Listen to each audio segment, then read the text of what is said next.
Samajwadi party के सांसद वीरेंद्र सिंह का एक बयान आया है। उन्होंने कहा है कि भारतीय जनता पार्टी नकारात्मक राजनीति करती है। घुसपैठियों का जिक्र करते हुए उन्होंने ये बात कही है। हमारे साथ विशेष बातचीत के लिए मौजूद हैं मेरठ हापुड़ लोकसभा सीट के सांसद अरुण गोविल जी। सर, स्वागत है आपका न्यूज़ 18 पर। क्या कहेंगे, भारतीय जनता पार्टी क्या रिएक्शन इस पर देती है? समाजवादी पार्टी के सांसद जिस तरह से बयान दे रहे हैं कि नकारात्मक राजनीति, निगेटिव पॉलिटिक्स करती है भाजपा। भाजपा में तो नेगेटिव कुछ है ही नहीं। भाजपा जितना भी करती है वो सारा पॉजिटिव है, एकदम बिल्कुल कंस्ट्रक्टिव है। कंस्ट्रक्टिव राजनीति कर रही है भाजपा तो। इसमें कहीं भी कोई कुछ भी नेगेटिव नहीं है। ये कहा कि घुसपैठियों का डर, इस मुद्दे को लेकर के भारतीय जनता पार्टी चाहे बिहार में चाहे पश्चिम बंगाल में घुसपैठियों का डर दिखा करके वोट हासिल करके बिहार में जीत गई, और यही डर जो है पश्चिम बंगाल में दिखाया जा रहा है। घुसपैठिया अगर अगर कोई आपके घर में घुस जाता है तो आप क्या करेंगे? उसको भगाएंगे ही ना बाहर, तो और तो कुछ नहीं करेंगे। ज़रूरी होता है वो तो। इसमें क्या बुराई है?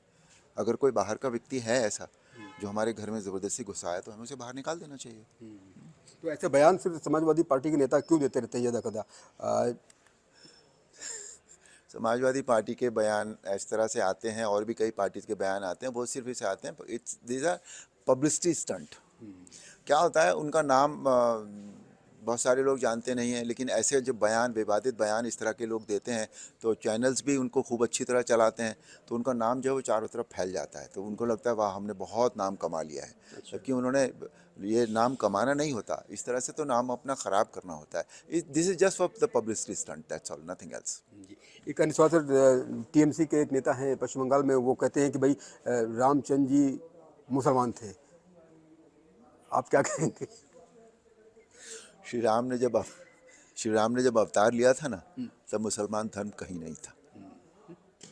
बस इसका जवाब ये इतना ही है। हाँ, हाँ, अच्छा। तब मुसलमान धर्म था ही नहीं, समझे ना।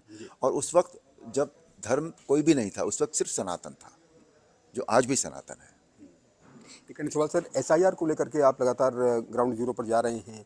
आप कल भी जो है एसआईआर बीएलओ से भी मिले, उसको लेकर क्या कहना चाहेंगे और लोगों से क्या अपील करना चाहेंगे कि लोग इस महायज्ञ में अपनी आहुति अवश्य दें और एसआईआर के जो फॉर्म उनके पास उपलब्ध हैं उसको तत्काल प्रभाव से उनको बीएलओ को वापस करना चाहिए? हाँ, मैंने सबसे यही मैं कोशिश कर रहा हूँ सबको ये बात कहने की, उन्हें इंस्पायर करने की कि जो उनको फॉर्म मिले हैं उनको भर के बीएलओ के पास जमा करें वो, बिल्कुल भी। और बीएलओ से भी मैंने कहा है कि इसमें कहीं भी आप कोताही ना बरतें, बिल्कुल। जो सही स्थिति है कि जो अब नहीं है, हमारे वोटर्स जो शांत हो गए हैं या वो जो शिफ्ट हो गए हैं, जो सही फिगर्स जो हैं वो इस बात दर्ज होनी चाहिए। ये पूरा अभियान इसीलिए चलाया गया है कि वोटों का सही आकलन हो और रिवीजन हो, उनका इंटेंसिव रिवीजन है तो वो सही होना चाहिए। और सभी को अपनी अपनी खुद भी घर से बाहर निकल कर ये देखना चाहिए कि हमारी वोट जो है वो प्रॉपरली बन जाए। मुख्यमंत्री ने भी बीते दिनों एक बयान दिया था। उन्होंने कहा था कि 4.25 करोड़ उत्तर प्रदेश में ऐसे वोट्स हैं जो कि अभी तक बीएलओ के पास फॉर्म नहीं पहुंचे हैं। उन्होंने अपील भी की है और ये बहुत आवश्यक हो जाता है क्योंकि, और अखिलेश यादव की जो पॉलिटिक्स है, अखिलेश यादव जिस तरह से एसआईआर को लेकर के, बीएलओ को लेकर के वो अपने बयान दे रहे हैं, उसको लेकर आप क्या कहेंगे? नहीं, देखिए, बयानबाजी अलग बात होती है, बयानबाजी अलग बात होती है, लेकिन ऐसा नहीं है कि अखिलेश यादव जो है वो वोट जो है वो नहीं, मतलब अगर इस तरह का है तो उन्हें भी अपने लोगों को ये वोटों का बनवाने का क्यों बोलते हैं वो, कि वो अपनी वोट बना लो जल्दी से जल्दी। अंदर ही अंदर कुछ और करते हैं वो, और ऊपर ऊपर बयानबाजी कुछ और करते रहते हैं ये लोग। एक अन्य मामला आजकल उत्तर प्रदेश में बड़ा चर्चा का विषय बना हुआ है, देश में चर्चा का विषय बना हुआ है, कोडीन कफ सिरप को लेकर। और इस पर भी अखिलेश यादव की कुछ तस्वीरें वायरल हुई हैं और उसमें वो उस आरोपी के साथ दिखाई दे रहे हैं। और बाद में अखिलेश यादव ने कल वहाँ पर लखनऊ में एक प्रेस कॉन्फ्रेंस भी की और कहा कि भाई हम तो सबसे मिलते रहते हैं, हम तो मुख्यमंत्री से भी मिले, उनकी भी तस्वीर वायरल हुई है मेरी। तस्वीर वायरल होना एक अलग बात है, लेकिन ये है जो भी ये है, जो भी ये प्रकरण है, इस पर सख्त से सख्त कार्रवाई होनी चाहिए। ऐसे लोगों को जो इस तरह की दवाइयाँ बनाते हैं या सिरप्स बनाते हैं, जो भी है, जिनसे नुकसान हो, वो अलाउ ही नहीं करने चाहिए, उनके ऊपर सख्त कार्रवाई होनी चाहिए। इस पर मतलब तह तक जाना चाहिए और एसआईटी तह गठित तक करेगी। जाना चाहिए और बहुत ही चौकन्ना रहना चाहिए इस डिपार्टमेंट को जो इस तरह की जांच करता है, जो इनको पहली बात तो लाइसेंसिंग करता है और दूसरी बात मार्केट में जाने से पहले इन सब चीज़ों की जो क्वालिटी कंट्रोल है या जो जांच है वो होनी चाहिए, बहुत सख्त होनी चाहिए वो। एक आखिरी सवाल सर, सेंट्रल मार्केट का प्रकरण, अभी आप व्यापारियों से बातचीत कर रहे थे और उनको आपने समझाया भी, तमाम बातें कहीं। सेंट्रल मार्केट का ये प्रकरण मेरठ के व्यापारियों के लिए एक बहुत बड़ा प्रकरण है, क्योंकि उनकी रोजी रोटी भी उससे जुड़ी हुई है। इस पर आप क्या कहना चाहेंगे, क्या व्यापारियों को सलाह देंगे? हाँ, ये बहुत अहम है उनके लिए क्या, सभी के लिए, पूरे शहर के लिए बहुत अहम है ये।